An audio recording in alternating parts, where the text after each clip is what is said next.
he had mentioned you, and then he had mentioned who I'm affiliated with. He thought I was affiliated with R2F.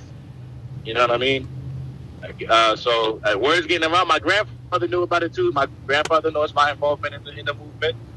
You know what I'm saying? So if the videos have been getting out, people know people are involved for sure.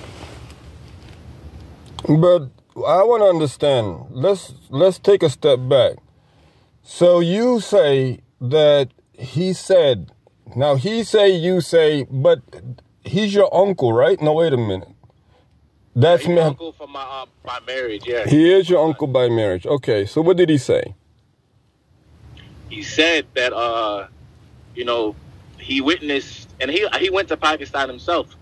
So he met Mubarak Gilani, but he said that from the position of where his father was talking, which was like a sympathizer and standing firm on the fact that Mubarak Gilani was like a Sufi sheikh, and and he had good intentions and he did a lot of things for TMOA. My uncle was of the opposition and said that he had witnessed what it was that he did and how the people viewed him and how the people kind of deified him, and the people let it go too far. If he wasn't like you know what I'm saying? If he wasn't deified or he didn't want to be deified, he shouldn't have allowed it to get to that point because the people are damn near worshiping him. And yeah, he said that there were organized hits, sent out from the community towards other Muslims and things like that. And they've broken up families and so much other things that he witnessed and he knows about. But he kind of had to step away from it when he found out. He told us he found out whether it was kind of messed up when he was a teenager. So I guess that was back in the he must have been like in the in the 90s. Here's what the problem is at this point. If you really want to be honest about the situation, you know what the biggest problem is? The biggest problem is when you have a problem, but you don't want to do anything about it, and the ways you go about it. The ways you go about not wanting to do something about a problem. It doesn't matter how small it is, it always turns out to be much greater than a small outcome later on. Take, for example, when you have the truth dead in your eyes, and you decide to be silent about it, not to embrace it, not to assist it, not to advocate for it. So what do instead? You turn your back on it, right? For the moment, it seems like you're all good. It seems like it's okay. But what else do you do instead of, holding on to the truth? You go for falsehood, because there is nothing beyond truth but falsehood. So you keep going and digging. No matter where you keep seeking, you're just trying to find false information to help you fortify a false stand. So Allah Ta'ala puts you in a state of darkness, and you keep being dark and dark and keep digging yourself deeper and deeper. You know what? 21 years ago is when we were asking these questions. Had they given us the answers back then, not a single one of my family members, can I say, including my in-laws, and this is even for my father-in-law, who pulled me to the side before I even broke up with his daughter, the first breakup.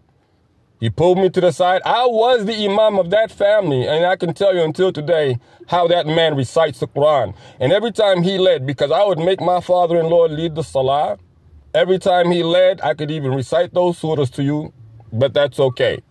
Because he did say to me, he said, how do you feel about this Sheikh Gilani mess? This is exactly his words. By Allah subhanahu wa ta'ala, I remember him saying, the Jamaat specifically, and I knew he was talking about, because my brother-in-law, he was already big on joining some, big Islamic movement. We were on that, you understand, that time where this was prior to 9/11. This was only like a year before 9/11. This was 2000. 9/11 hadn't occurred yet. This could have even been late 99, because we got married in April 99. You see what I'm saying? And what I'm telling you is that when I was asking the questions, had they given me the answers back then, I would have told my father-in-law that I was definitely of the, opinion I am of today. But too bad. Allah Ta'ala decreed it that way. Too good. Alhamdulillah Rabbil Alameen. But the point of the matter is that everything that we are saying, everything that the Quran is really the Allied Coalition Quranic forces. They're the ones claiming and saying this is Quran. That's what I keep telling people. I interviewed one TMOA seed. She calls herself a TMOA seed. She's like, I'm one of the elders, one of the seeds. I'm from, this generation, blah, 20 something years worth of Jamaat, Right. And I said, so she wants to know, why do you use the we? Why do you use we? I said, this is Quran talking to you, You think Allah, where does Allah subhanahu wa ta'ala, you understand, leave out we instead of saying I? You understand? Like, you need to know who you're talking to. No, people, if you really look at it, he doesn't really say I in the Quran. He says we. Exactly, we. That's wild. You don't understand that. You don't understand that the Quran 40, at least by Allah, my mother, rahmatullahi ta'ala alayha, who we announced on Ahmadabad itself when she passed, in Ramadan, in which is the best month, they had still no hint. She herself will testify, this would be 44 years with the Holy Quran. Now, which one of you have done 44 years with this Mubarak Gilani? Bring that one to me. Don't even bring to me one who has just been 19, maybe 20, 30 years worth. No, bring me the one who actually traveled and did everything with him. Bring me that individual to try and refute, to just make the attempt. As I'm telling you, by Allah, it is a lost cause before the... Bring Hassan Ali. I mean, he's one of your Azharis, right? He did so well studying and he's a Hafiz. He's probably the only one that I don't know. Qari Ismail, I taught. Subhanallah, he's like he is a student. So who are you gonna, I don't understand. I see on YouTube also, I see the Khalif, the K2, right? They call him K2, this young boy, right? Right. Is he older than the Imamat or the Shaykhat? Is he older than her? Is he older than his sister, basically? I have no idea. Okay. But the problem, we were just talking about that today on the show. Again, he allowed them, just like Elijah Muhammad, man. The same thing, Nation of Islam, Elijah Muhammad. The same thing, he allowed the nation, like he was, there are similarities there, Right. There definitely are similarities. So that's what happened. And even, people have said that in the past, like, African-American brothers, especially Imam Muhammad Salam, at one point, he said, Elijah Muhammad never told people, come on here and worship me and treat me as the prophet or whatever. He said that, what happened really was people themselves started to give him an assertion of deity because of what he was encouraging them to do. And till they got to a point where they were calling him, the messenger and whatnot. And, he said, what the heck, let it just go on, basically. So, that does happen. And that's one important sign that the person that you're following has left the track of Islam. Anytime he allows, he or she, by the way, allows there to be word spread around, however it may sound, that he is somehow so close that he speaks the words of Allah. When he speaks, he does not speak his own words, because this is how much you dietize this man. All right, so understand what you've done. You've made people believe that he does not do anything except that Allah subhanahu wa ta'ala is doing it through him. Yeah. This is not a refute. I mean, you're not going to be able to refute it. I mean, it's in your songs. You've already, you know, and it's been done. I mean, it's been a long time, actually. But he actually, like your uncle said, yes, he did just keep quiet about it instead of, you know, refuting it. Instead of saying, no, wait a minute, guys, what you all are saying about me is absolutely, you know, I've heard this. I mean, he could have gotten a list together and made a video, Skype at the retreat, whatever. He had actually over 40 years. He definitely could have addressed it. He could have addressed it, but not one single. No, so actually, and instead of him, you know, squashing it, he actually did the opposite. This is what we're seeing in his videos. Yeah, I mean, I hear you saying Prophet said, you know, Rasul Akram this, Rasul Akram that, right? I hear you looking, you know, speaking over Holy Quran, you know, texts and everything. And I hear you saying Allah this and Allah that and entrust yourself here and there, right? But where is your chain, bruh? I mean, do you have a chain of narration for any of these ahadith? As a matter of fact, you know, the problem, again, is not only did he not bring any narrations of ahadith, he didn't mention any of the source of ahadith. It's like he was really just making it out himself. And let's say that's actually the worst case scenario, is that he was making it up himself. Let's say, for the sake of argument, he was actually reading from a text. He was reading from Sahih Bukhari, or he was reading from Sahih Muslim. Any hadith, right?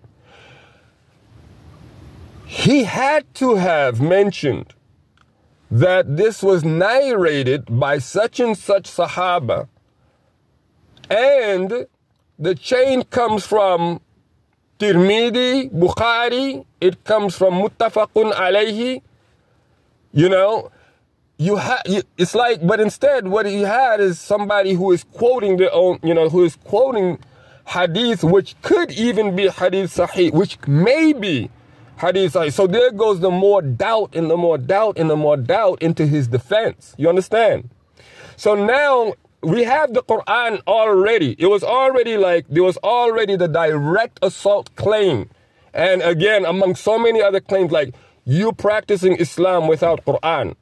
There was already direct, which was, again, he would claim to be explaining the Quran, but he did not have even the basic mastery of the Quran.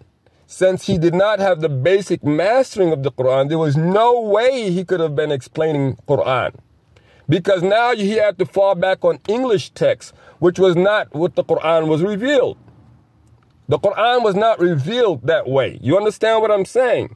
So as far as the Quran, it was already clear that he had no Quranic authority to give any Quranic abstract authentication. He was not a Hafiz.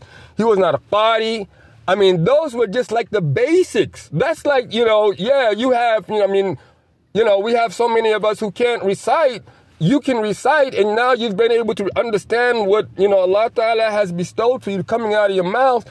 You know, that's a basic, like, okay, but that's not even the senior level. That's just the basic. And then the fact that you're a Hafiz, okay, how many years have you been a Hafiz? And exactly, you know, if you are a Hafiz with Tajweed, then what of your sounds can you justify authentically? So you have it all the way up to that degree. But in his case, he did not even have either of those. And what's worse is when he's reading, again, it's like not even basic, his Arabic itself. We can't call it Quran. But now the problem is the ahadith now that you were quoting in your videos. The problem is, until anybody bring to us his certification of what madrasa he got a degree in hadith, a degree that gives him the chain of hadith, is actually what we're saying.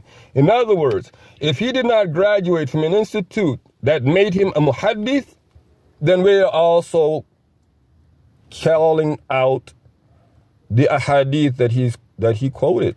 All of them, he had no right to quote them either. So now, I mean, yeah, this is getting really bad. It was already bad. But it's just gone from bad to worse. Before, again, when the Quranic, declaration, revolution, whatever, people are considering like, whoa, is it really a revolution? Or, how many people are aware of this revolution? What's going on? Yes, it is a Quranic, spiritual, intellectual revolution. So, basically, that's why 2 years ago is really when we called them out. And as far as the Allied Spiritual Coalition forces, they're like, listen, Soleimani Brigade was there during his death. We saw it. We were cursing him out. This is what they're saying. We didn't display, that high level of, but it was because of the fact that for 21 years we were like asking the question, why can't you come over here? What is the story behind you not being able to come over here, sir? What is the story behind you not being able to recite the Quran? Why is your English so to where people are saying things that you did not say, and people are not saying things that you're saying? Why are so many families, broken up from the time that you even left, that you came to America? Back in the 80s when you came, that's really when families beginning to break up at a massive level. So you all have to go. What they're trying to defend at this point is baseless. I mean, for them to try to defend is where they're having the majority of their problem right now. There's no need to defend or do anything. We offered general amnesty. We even have a welcome center, you understand, in the making for those who want to transition, gently and cordially out. But, again, you have to, make the complete 360-degree away from the falsehood. And this is falsehood. You have Islam without Quran, and you're telling me that you've been taught Islam? What have you been taught? You have maybe, you know what? I'm going to have to look into giving the possibility that, you've been given the certification of being a human being, because that's what he said, right? Right. That he had to teach you how to be a human being first. So that's the right. This is what we have accounts of people hearing these things, and I don't think they will refute it. But the important thing is that the people still affected by it and still in it need to honestly, the only thing I could tell them